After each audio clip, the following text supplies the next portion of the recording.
Hello, and welcome to another episode of Pep Talks with Jeannie. I'm your host, Jeannie Pepper.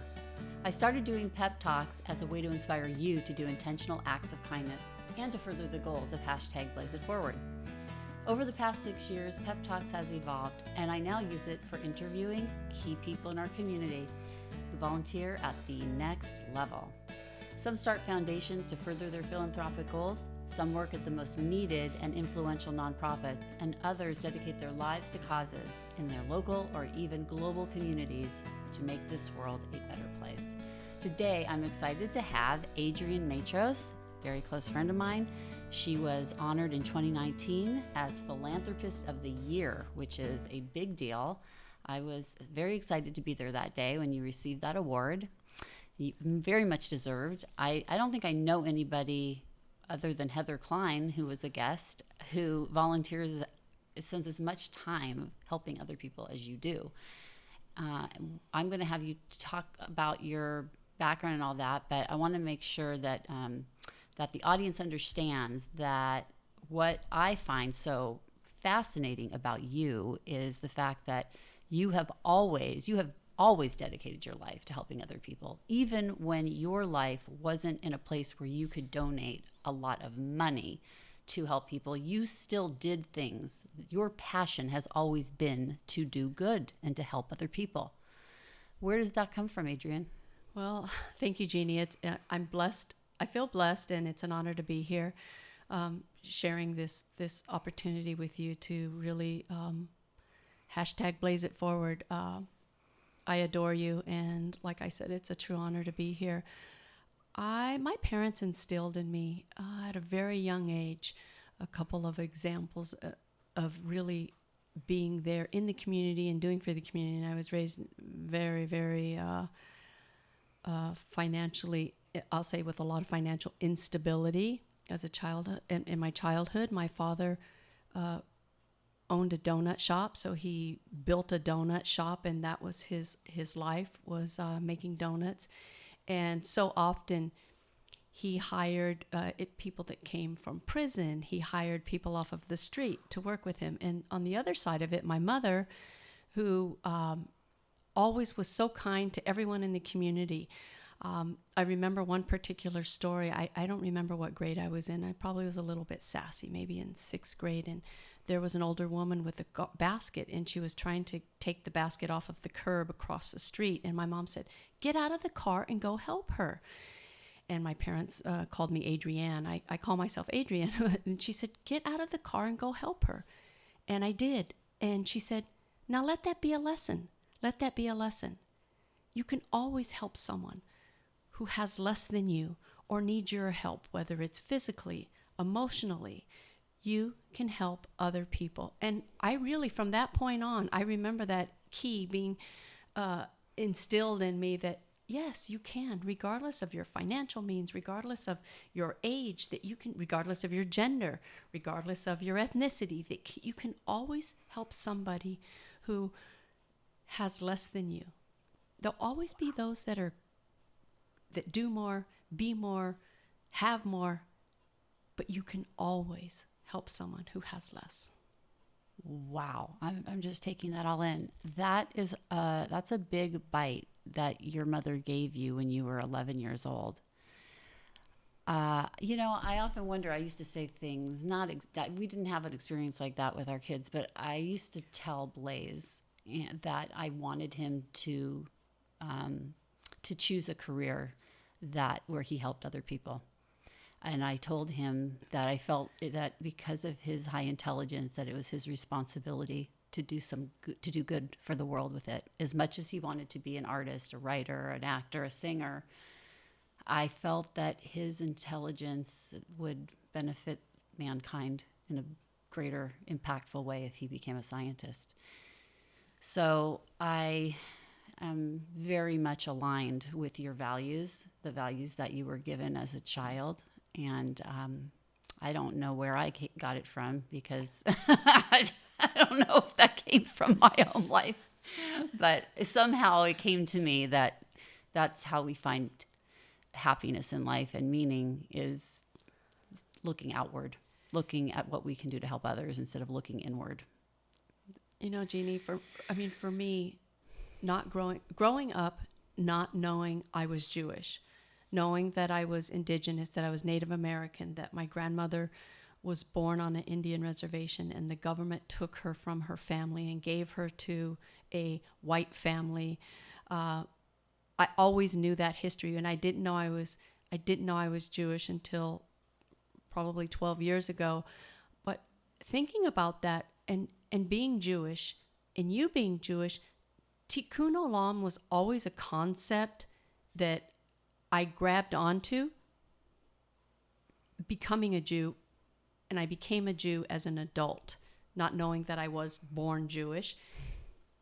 And being indigenous and seeing my grandmother not liking anybody else in this world because of all the hatred towards her, having taken from her family and given to a family where she had to wear white makeup, shoe polish, basically, to cover the color of her skin.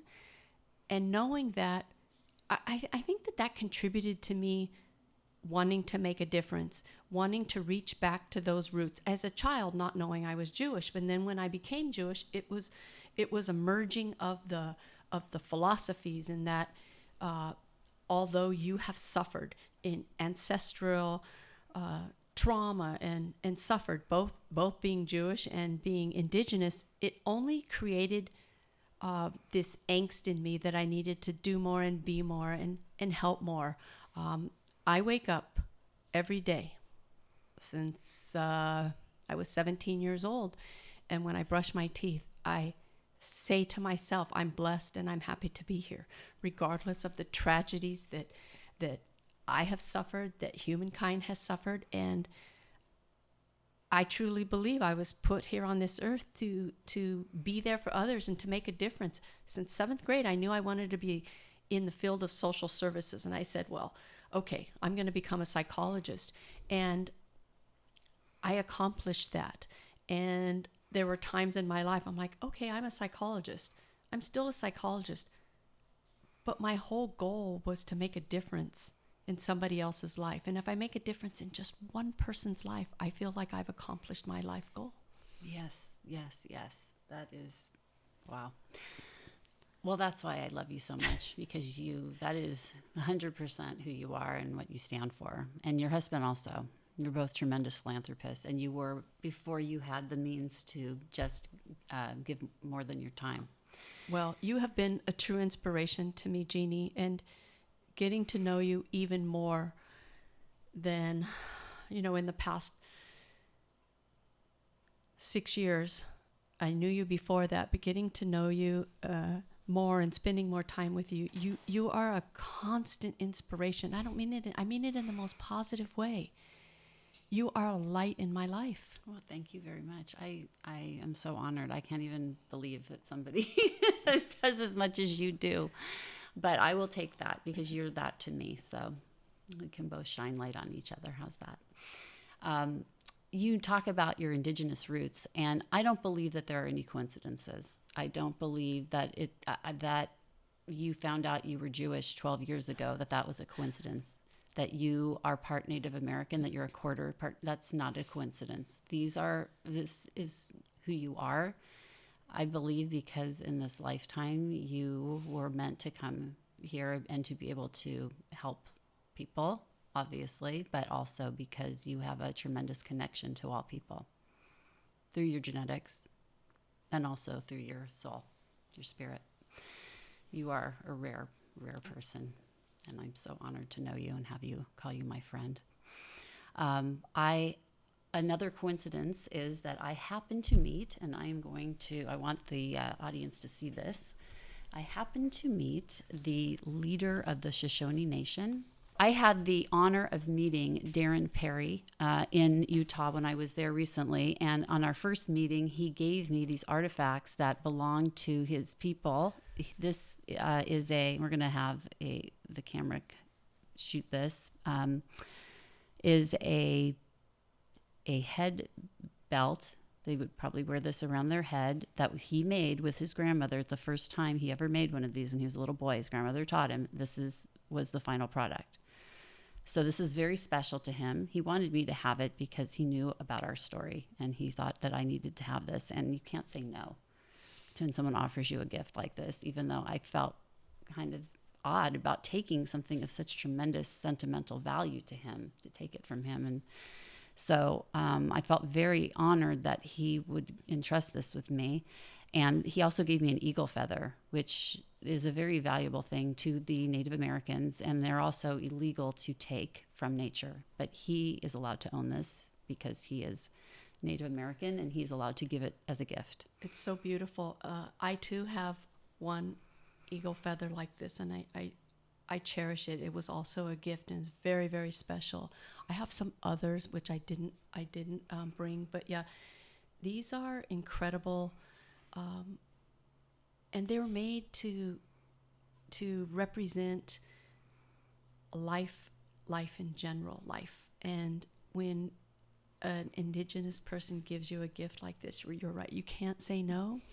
But I have to tell you, it's a true honor to be able to be a recipient of both of these. This is so beautiful, and it's so very special. And I know that he said that there's a story behind it, and when this happens, it's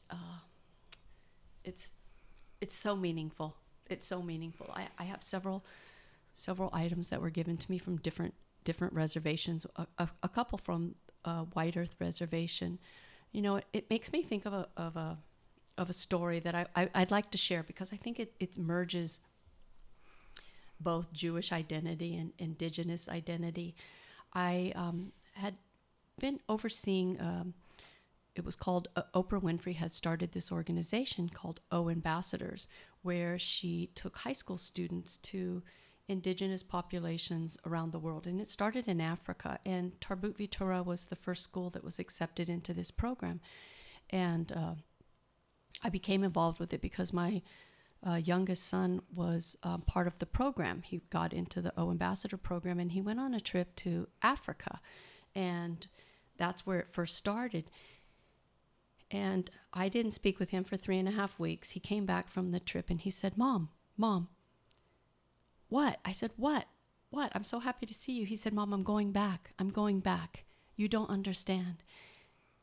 These people have nothing, and they're the happiest people in the world.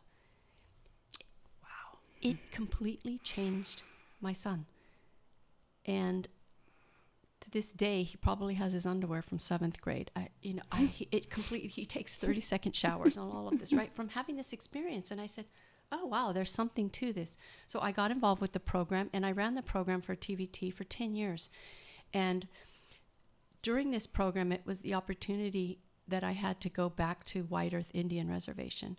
And so I would take groups of Jewish students from Tarbut Vitura, and we went to different countries. We've been to China, Indian reservations, Thailand, Ecuador.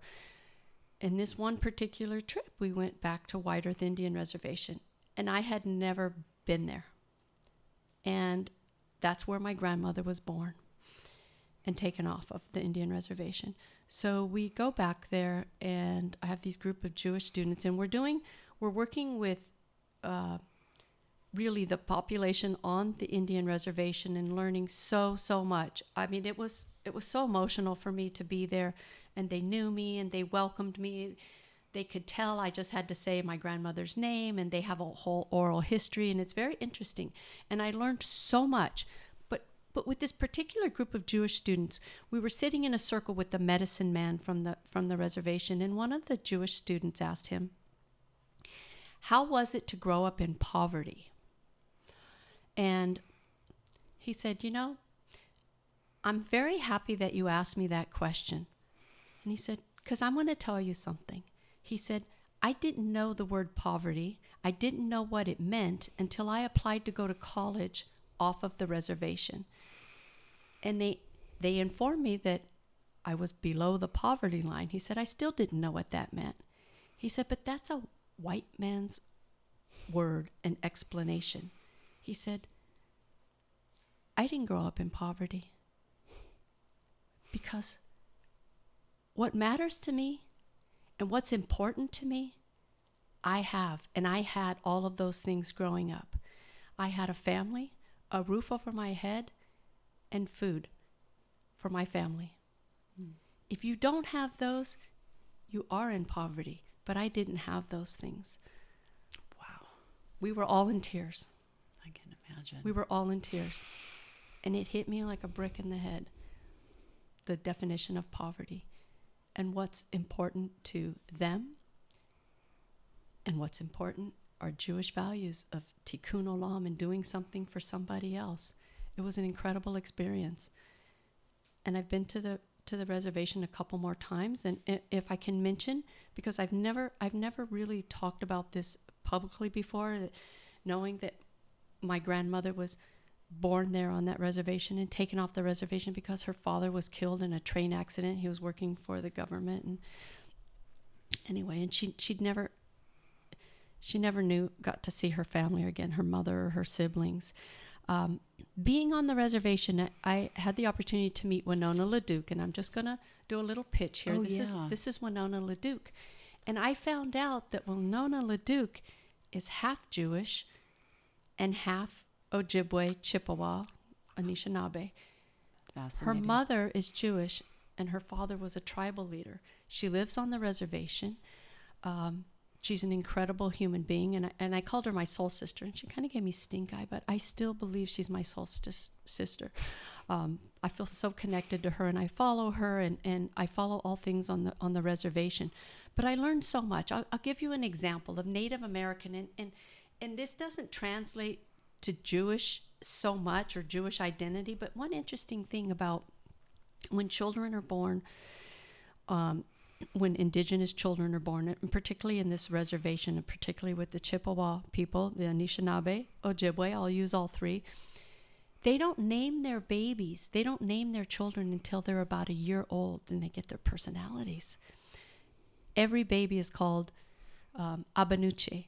Abanuche means baby, until they learn more about their personality. And it's incredible. It's just incredible. And I was like, wow.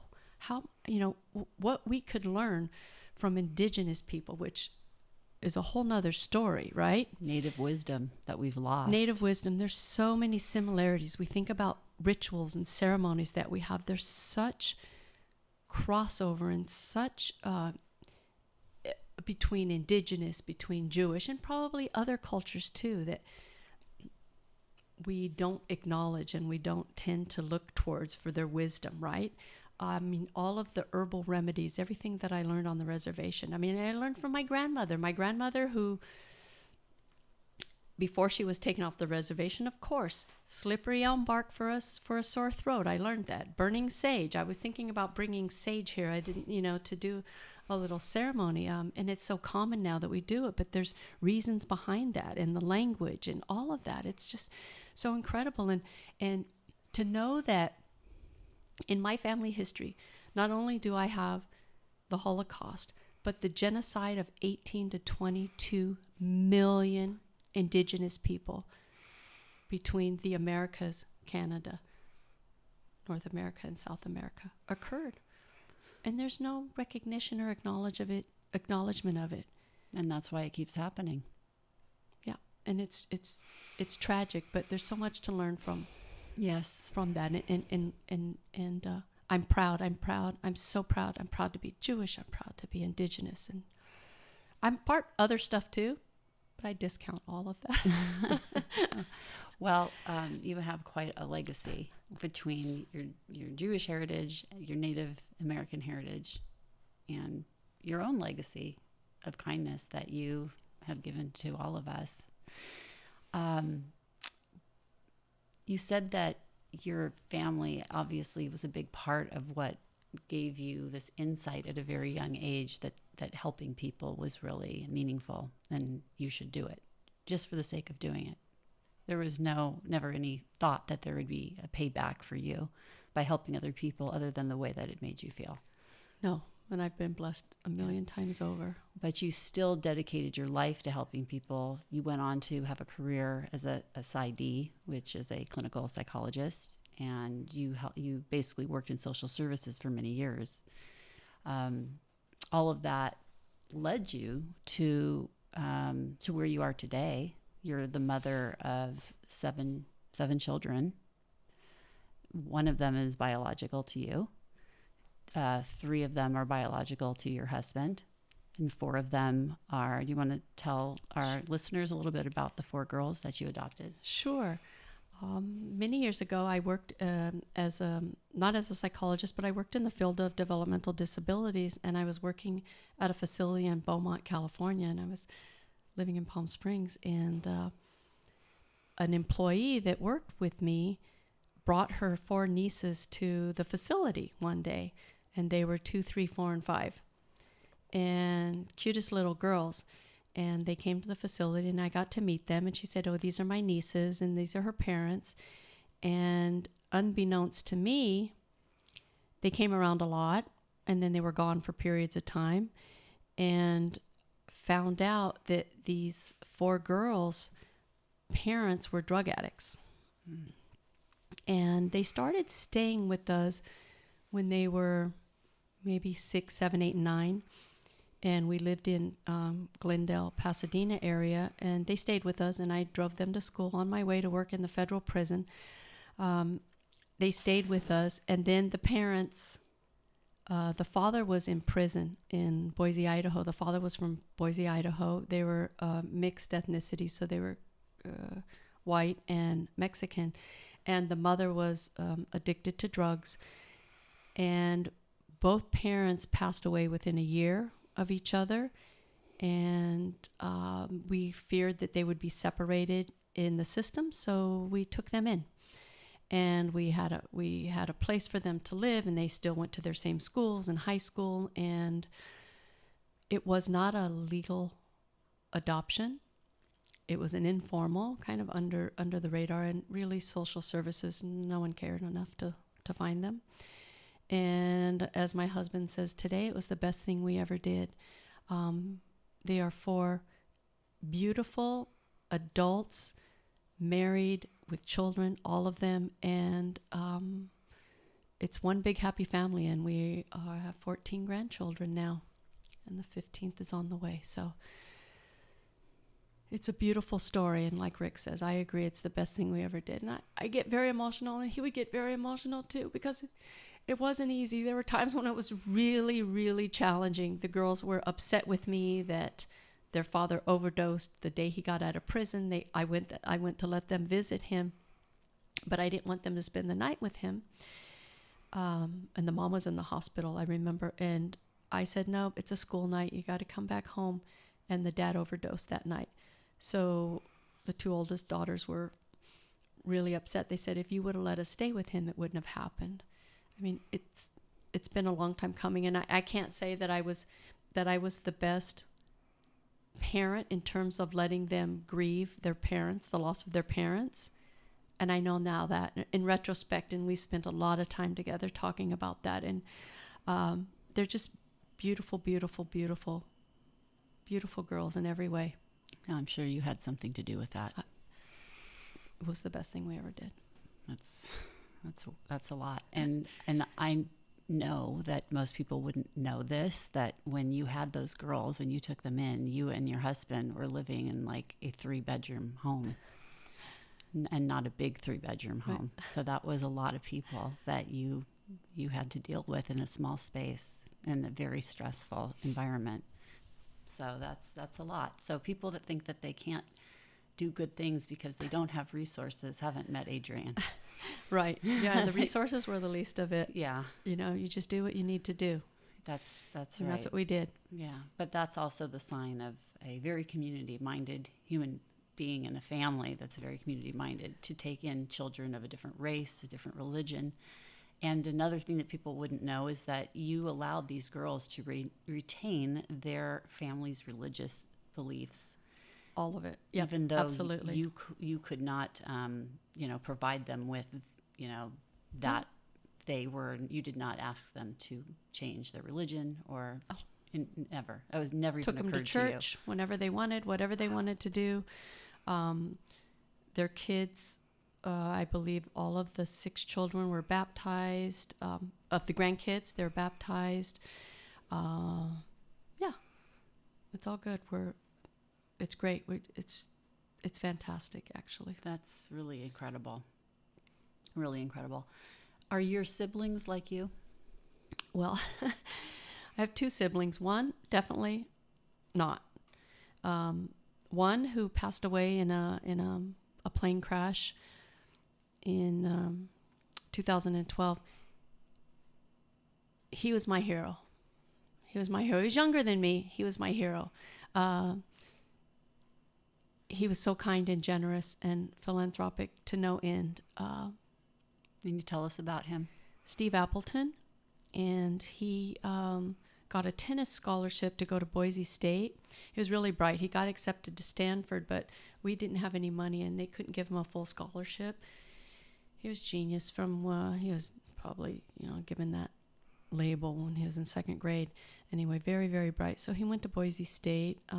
He had a few degrees, and he never had a job, and he got a job working in the factory of Micron Technology and worked his way to CEO. And so he was the CEO of Micron Technology when he passed away. He was the youngest CEO, I think, of Forbes at that time.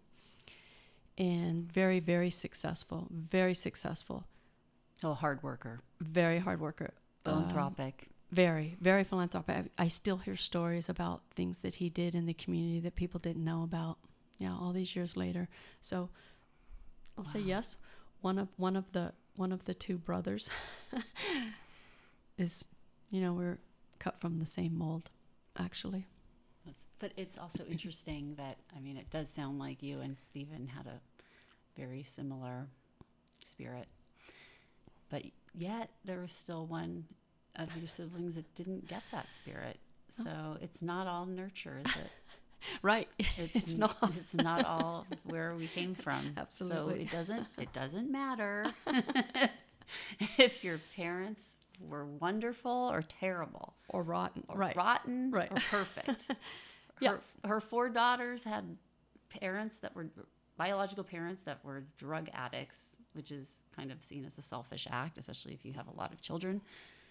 But yet they all turned out to be productive, kind, caring people. So they made a choice. Maybe they made a choice. I don't know. We don't know. No, we don't know. And I have to say, my parents, it's something I didn't bring up before. My parents both, they got married very young. My mother was pregnant when she was 16, had me when she was 17, so had, 3 kids by the age of 19.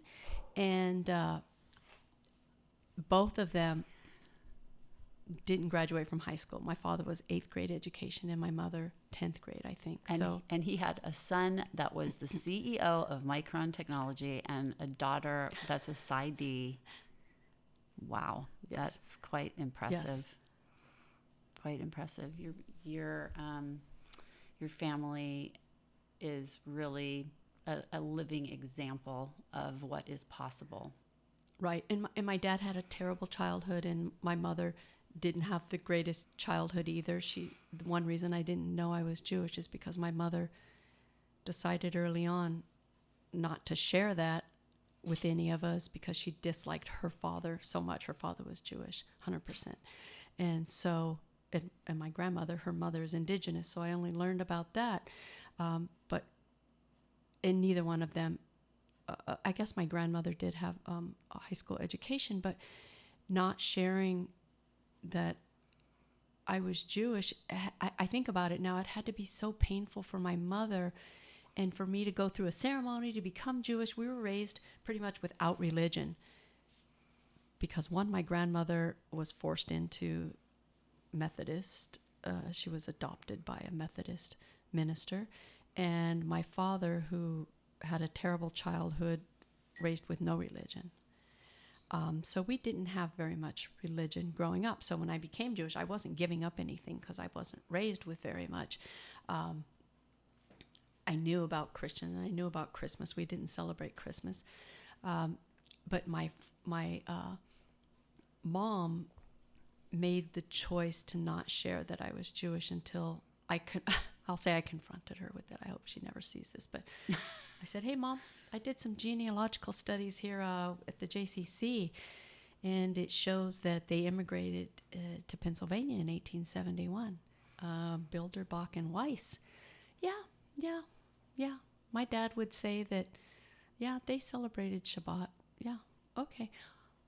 So that was the last discussion I ever had with my mom, who now has some memory issues, but Wow. Well, that just goes to show that some dementia. Anti-Semitism is ridiculous, because you may find out one day that you're Jewish or Native American or who knows what. So why is there a need for us to separate when we're all the same? We're all one. We all are. So yes, I'm so floored. Your stories always move me so much. I love going on walks with Adrienne because every time we go for a walk, she has stories that are more interesting than mine. I don't know about that. Oh yes, you do. You do, and it's not that you would even choose to have those stories to tell, because some of them are your challenges in life. You've had many challenges, and I admire you so much because you did not allow those challenges to keep you from doing what you do, and to continue to be passionate about it. To be passionate about people. You've never given up on people, even though people have given up around you. You never allowed that to affect you. But how is that possible, Adrienne? Do you know? What's the secret sauce? Every day I wake up, I feel blessed. Gratitude. It's gratitude. Yeah. A lot of people who lead meaningful lives, that's a common thing that I hear from them, is the gratitude. And gratitude for life, for the material things that we have that make life easier. But that, and your son learned, that the happiest people on earth don't have anything. It's not about material It's things. not about stuff. Right. I mean, homeless people can even be happy. In fact, some of them seem happier than the people that have homes. Right. I'm starting to wonder. But yeah, your Native American background is really fascinating. And I started recently to consider the fact that I actually grew up on a reservation, Right. which I We all did. really realized We that. all did. Yes, we all did. It was all indigenous land. It was all indigenous. Everywhere. And For some reason, I thought California wasn't affected by that, I right? I always say, didn't- all the I East did Coast. not understand Absolutely. that. No, I did not. No, I seriously did. In fact, the Absolutely. street that I grew up on, the Agua Caliente Native Americans, Indians, as they call themselves, they actually lived and owned a quarter of the land on the block that my parents' home is on. So we shared that block of land with a family of Native Americans. That it's very interesting because it was a tract development that my parents were given the option to purchase the land or lease the land from the family that owned it. And they chose to buy their land. And that quarter that remained in their tribe, they built 2 homes on it. It's a quarter of the land that probably 20 houses sit on. It's the other quarter of where those 20 houses are. So it's enough land to build another, probably actually 10 houses you could probably build there.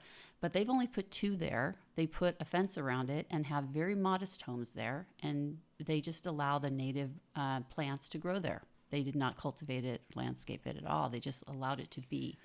And some people would probably look at that and think, oh, what is this crazy looking thing on this block? It's not cultivated. It's not, why do they leave it like that? I mean, these people, they own the casino in town. Right. It's not a question of whether or not they could, but they have obviously decided that they appreciate the native plants and they want to live near them. Everything else around us is cultivated now. So you can't live near native stuff unless you do that, unless you just let it grow like that. So they seem very happy and very modest. So I never put it together though that's where I lived for most of my life. I mean, when I was young. Let me share a tidbit with you because, that and of course for me, I'm like, of course that makes sense. So for indigenous people, the concept of owning land is incomprehensible, and that's how. If you look at this map, the treaties and all the treaties that were broken, how it happened. Because really, Wow, that is a weird coincidence. we're only here for a short period of time. The spirit of the You Chippewa. can't own land. You can't own land. You can't. You're only here for a short period of time. Yeah, it owns It's you. a foreign concept. It's a foreign concept. All of the lands where the indigenous people were basically taken from them, and they were pushed and put on land that was less desirable. So when you say, and I really struggle with the word colonization, because now it's tagged to mean, my Jewish roots, that Israel was colonized, which is not true. In this country, absolutely colonized. There is not one speck of land that wasn't indigenous, but the concept of owning land was so foreign to them. Of course, they gave everything, because we're here to share. We're only here for a short period of time. We have to share everything. And that's the story. But yet even the Native Americans, as happy as they were with the small amount of material things that they had, they fought with each other. They warred with each other. Sure they did, of course. But competition is also a foreign concept. Competition. You don't compete. You do it for the greater purpose of everyone. And although they did have with each other, it's nothing compared to the degree of wars that we know of and we know the history of. It's nothing compared to that, really. No, it's not modern warfare, that's for sure. Honestly. Yeah. It's not. It's tragic, because competition and taking what someone else has is not part of indigenous. And I'm not saying that there weren't issues, and of course there were. But the concept of taking from the earth, depleting the earth's resources, is unacceptable to indigenous people. It's unfathomable to them. To leave the Again, earth less than what they you make it were better given. than it was. Exactly. Yeah. Very similar to Tikkun Olam and the concepts in It is a similar concept, which is Judaism. something that I look for these commonalities. I think that they're important. They're not coincidences that many cultures, many religions focus on these same principles. I think that they are key to enlightenment and to having a better earth, having a better world. We need to focus on our commonalities. That is where the strength of the human race lies. Absolutely. In those things that we can identify as common ground. I don't know if at any point in time that we will be able to advance the human race, because not everybody is you. Wouldn't it be nice if we had a population that were mostly giving people? What would that be like? Or listening people. Or even listening people. Like if we even had people that could just take a breath and just not have to scream and yell at the top of their lungs to be heard, to be seen, and to be understood. You're not going to agree with everybody in this world on everything. To live in the moment. Yeah. We've gotten away from that. We're not living in the moment. And I know, for example, Winona LaDuke, she lives on the reservation. I spent lots and lots of time at her house. Like you said, it's modest. It's a very modest cabin. Her daughter lives there. They sleep on a mattress on the floor. It's pretty large because all of her extended family lives there. But she wants for nothing more. Did she celebrate Shabbat? We did Shabbat. We did Shabbat on the reservation, and I don't remember. I don't remember how much they were a part of it, because we were there to learn more about their culture, and it was fascinating. It was fascinating. It was fascinating for me. And I have one last thing that I want to say is that, knowing my grandmother's history, I always thought that it only happened to my grandmother. It didn't happen to anybody else. And having gone back to to that reservation, gone to that reservation and to at least 5 other reservations. It happened to everybody. When you hear the stories about the schools in Canada, the schools here in this country, and what were done to the indigenous people, my grandmother always said she was one of the lucky ones. And I didn't really understand what that meant. She was one of the lucky ones because she wasn't put in a school for Indian children. Although she had to wear white makeup and she was forced to cut her hair, she wasn't physically abused. She wasn't sexually abused. And that's a story that happened to every single person. Every single indigenous person I've met has the same story, a similar story. Their grandparents suffered a lot, or their great-grandparents. All relatives, yes. Yes. Because they... And it happened until the 60s, 70s. Yeah, well, I'm looking forward to having Darren Perry on this podcast so that he can tell his story. He wrote a book about the Bear River Massacre. Right. His great-great-grandfather was the chief of the Shoshone at the time, and they lost 400 of 500 members of their tribe in one day. They were murdered by the settlers and the United States military in the region of the Cache Valley of Utah, which is north of Salt Lake City.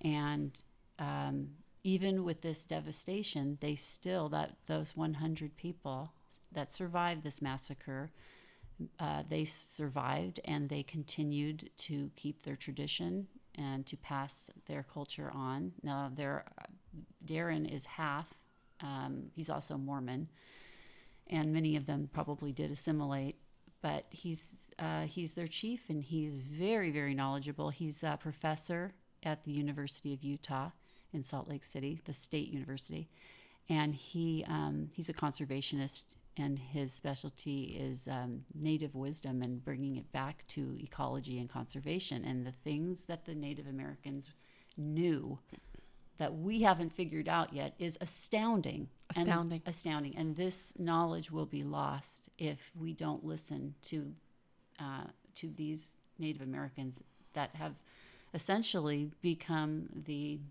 archivists of this information now. So of the land, of this land. Yes, they have remained stewards of the land. In fact, my alma mater is UC Santa Barbara, and I don't believe in coincidences, but right after I met Darren, I got an email the next day from UC Santa Barbara letting me know that the Chumash natives, who were the natives in the Santa Barbara area, were working with the university to give them the native wisdom about controlled burns, because they know this, and Darren also knew this, that the natives use controlled burns to prevent wildfires, like we've seen, and also to prevent drought. And they're using it now. It was illegal for some time, but they are starting to use it again as a way to help to cultivate land again and to preserve land. But I mean, all of this is, this is all related to how, if we're not careful, and genocide, this was a genocide of Native American people, to lose 18 to 20 million people in the course of, 100 years of colonization in the United States is unfathomable. I mean, we lost 6 million Jews in 6 years with modern technology. This is just the absolute devastation, extermination of people for profit. I just wish that there was recognition of it. Just recognition. You don't have. We don't. As an Indigenous person, I don't want to punish, but I want recognition. There's this story about this person was in line at the grocery store and talking to the teller, and I don't remember what town it was. Actually, I think it was in Oregon, maybe. Talking to the teller in the grocery store. And they were speaking an indigenous language, not Spanish, but indigenous, Native American. And the person in line said, "You need to go back to the country where you came from." And this holds true every day, everywhere in this country. The only indigenous people are those Native Americans. Everybody else is a foreigner.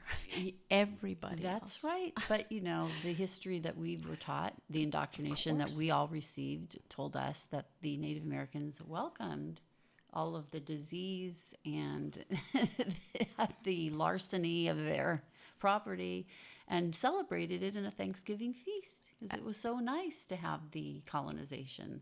In honor of my grandmother, we never celebrated Thanksgiving. It was a horrible day for her. I can only imagine. Horrible day. I can't even believe that knowing what I know now versus what I knew when I was 5 years old, learning about Thanksgiving in school. Right.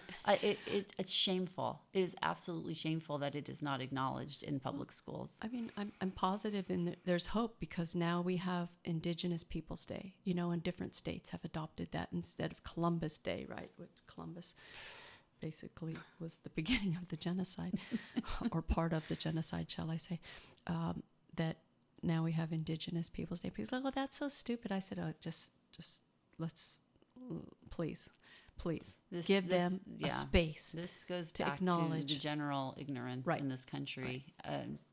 People basically not being curious or interested in the history of other people. Because we're such a small percentage of the population.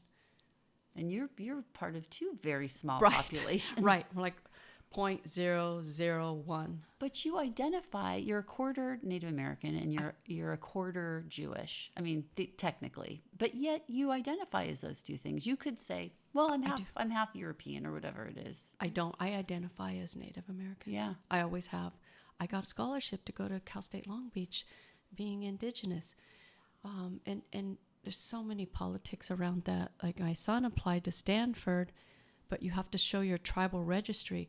But if you are more than 1/4 of any tribe mixed, so if you're mixed, you don't qualify. Oh, more than a quarter now? You can't register. 1/16. But they you can't register, right, Oh. as being Indigenous. So That's it's just something. It's unfortunate, but wow. yes. So, I would love to have you come back again because we didn't even get to talk about all of the actual philanthropy that you do, but we did get to talk about a lot of really interesting things, some things that I personally find as interesting as your philanthropy. So this is gonna be part 1 of Adrienne Matros, and we're gonna have her come back again, and we'll do a second one of these days. Be educated. Learn as much as you can about Native Americans, Indigenous people. Ken Burns put out a couple of weeks ago American Buffalo. Oh yeah. And it's very interesting. Very interesting. And there was a movie that also came out by Scorsese recently. Right, I saw that movie. Did you like it? I liked parts of it. Yeah, I liked parts of it. I'm always challenged when non-Indigenous people make movies about Indigenous people. Yeah. At least it's made. I think it's called American Buffalo. I'm embarrassed that I didn't, but I watched it. It's very good because it tells the history. You think you're learning about the history of bison, but it's really the history of Indigenous people. Oh, I'll have to catch that. American. Absolutely. Okay. All right, let's finish you up. Well, that's been another episode of Pep Talks with Jeanne. And once again, I would like to thank my special friend, Adrienne Matros, for joining today. And this is just one of many more podcasts that we're going to make together with her because she has a lot to share. We talked a lot about her Native American history today and how it influenced her life, and also where her philanthropic passion came from and how she's used it to make this world a better place in many ways, even in her own family with 4 adopted girls. So really a very meaningful life that Adrienne has lived, meaningful to everyone that knows her and people that don't as well. Jeanne, thank you so much for having me on. It's been a true honor. Like I said in the beginning, I adore you, and I feel so blessed to know you. If I can, I would like to tell everybody, please, please, please be the difference. Go out into the world, be the change, be the difference, make a positive impact, and do good and be kind. Hashtag Blaze It Forward is a campaign that my family started to repair the world with kindness in honor of our son Blaze, who was murdered in 2018. You can learn more about Blaze and how you can make a difference at www.blazebernstein.org, or go on our Facebook group on at hashtag Blaze It Forward. Special thank yous to all the volunteers who have helped with my philanthropic endeavors. Today, that is a thank you to my producer, Eli Moskowitz, and also to my special assistant, Helen Harlan, and of course, Jay Bernstein, my son, who created the original theme song for this podcast. Thank you all again for joining me. I'm Jeannie Pepper, and this has been another edition of Pep Talks with Jeannie. Now go do something good.